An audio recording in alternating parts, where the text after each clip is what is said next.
அன்பான வணக்கம். Dexter Dias என்னும் எழுத்தாளர் மனிதர்களை 10 வகைகளாக பிரிக்கின்றார். 1. கதாநாயகர்.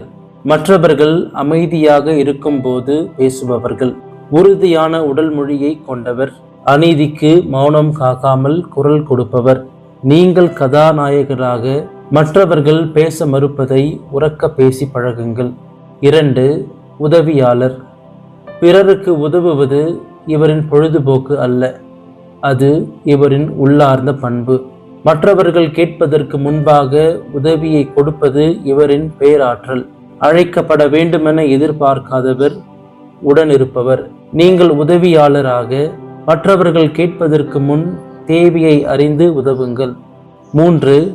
குணப்படுத்துபவர். மற்றவர்களை சரி செய்ய முற்படாதவர், ஆனால் அவர்களை புரிந்து கொள்பவர். இவரின் அமைதி மற்றவர்களுக்கு ஆறுதலாக இருக்கும். எல்லா வழிகளுக்கும் தீர்வு அவசியமில்லை, உடனிருப்பே போதும் என்பதை உணர்ந்தவர்.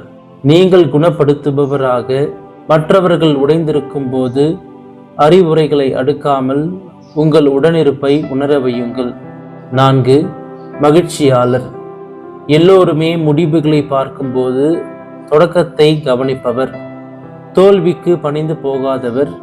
இவரின் முயற்சிகள் பலருக்கு வெளிச்சத்தை கொடுக்கின்றது.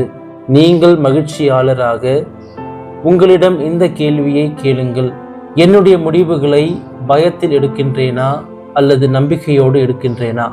5. உருவாக்குபவர். பலர் இயலாமைகளை பார்க்கும்போது இவர் வாய்ப்புகளை பார்க்கக்கூடியவர். ஒரு முயற்சியை தொடங்க எல்லாமே சரியாக இருக்க வேண்டுமென எதிர்பார்க்காதவர். ஒரு முயற்சியை தொடங்க திறமைகள் மட்டும் அவசியமில்லை, துணிச்சலே போதுமானது.